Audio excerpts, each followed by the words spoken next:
This is a WFXR Sports Special presentation. Welcome to the Commonwealth Bowl Blitz. Yes, good evening, everyone. I'm Jermaine Farrell, hoping your day is wonderful and blessed. Welcome to our annual Commonwealth Bowl Blitz special. Over the next 30 minutes, we take a look at the 4 Commonwealth teams participating in bowl games. That's Virginia Tech, Virginia, Liberty, and Old Dominion. And we're going to get the show started, or the party started, as we look at the Virginia Tech Hokies in this edition of the Commonwealth Bowl Blitz. Now, looking at the Hokies, they are bowl eligible for the 29th straight season. The Virginia Tech Hokies, they are, as we mentioned, always a lock for going to bowls. Let's take a look at the tail of the tape for the Hokies of Virginia Tech when it comes to bowls. Now, this is Tech's 34th bowl appearance. The Hokies' bowl record is 13-20. Virginia Tech, they are on a 3-game bowl losing streak. Their last bowl came in the 2019 Belk Bowl. Kentucky won over Virginia Tech 37-30 on December 31st. The last bowl win was the 2016 Belk Bowl as Virginia Tech. They defeated Arkansas, came back from 24 points down to win 35-24 on December 26th. Now, Virginia Tech taking on Maryland in the Pinstripe Bowl at Yankee Stadium in the Bronx, New York, 2:15. That's Wednesday, December the 29th. It's the 11th Pinstripe Bowl, the Hokies' 32nd meeting against Maryland. Virginia Tech, they have a losing record against Maryland, 15-16. Of course, the last game they played each other was in 2013 when Virginia Tech lost in overtime to Maryland, 27-24 back in BLACKSBURG. Now, back on December 5th, Virginia Tech accepted its first ever invitation to the new Era Pinstripe Bowl in New York City. As we mentioned, the Hokies will square off against Maryland at 2:15 on Wednesday, December 29th at Yankee Stadium.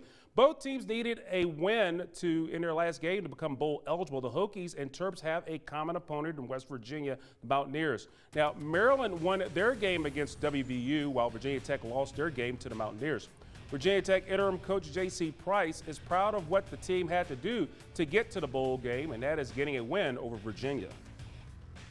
Well, beating your in-state rival is always a big thing, but then to beat them and become bowl eligible was a great feat for us. And everything that our team has gone through, I will scream to the mountaintops that, that this has got to be down in history as one of the mentally toughest, just strongest teams that Virginia Tech has ever had, because through all the adversity this team has been through, close losses, the coaching change, all those things, they've never splintered. They have stayed together, and our team unity cannot be any stronger than it is right now.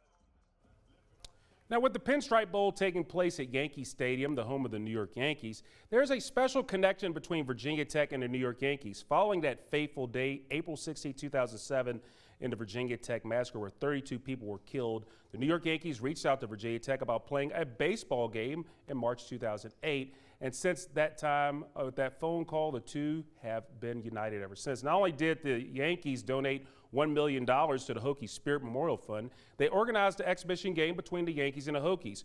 Yankees owner George Steinbrenner wanted to do his part to help the community heal. Andrew Wells was a pitcher for the Virginia Tech baseball team at the time of the Virginia Tech tragedy. He shares his thoughts about the Yankees helping out the Hokies. What stands out to me is we had an opportunity here to play against the Yankees and have fun and have a good laugh and entertain the crowd that came out that day, which was tremendous. But if you think about the Yankees' agenda that day, which not many people may know about, their first stop was the drill field and the memorial.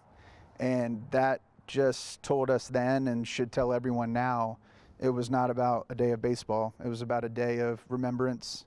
And again, still mourning and still living in that shock, but trying to bring the community together to overcome. And they were just so important in that effort.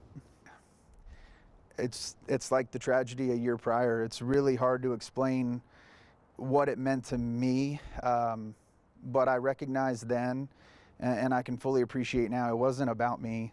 It wasn't about our baseball program. It was about this campus, this community, in this town. Some still mourning, others trying to rally and come together and overcome that tragedy that we endured. And it was pretty special for the Yankees to be a part of that. For that day and for what the Yankees meant, obviously any MLB organization could have contributed.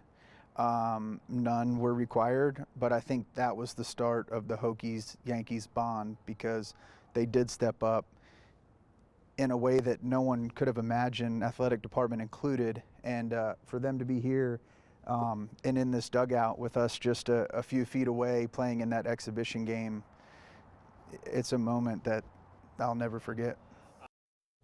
Now, back on November 30th, we got word former Penn State defensive coordinator Brent Pry will become the Virginia Tech head football coach, replacing Justin Fuente after 6 seasons.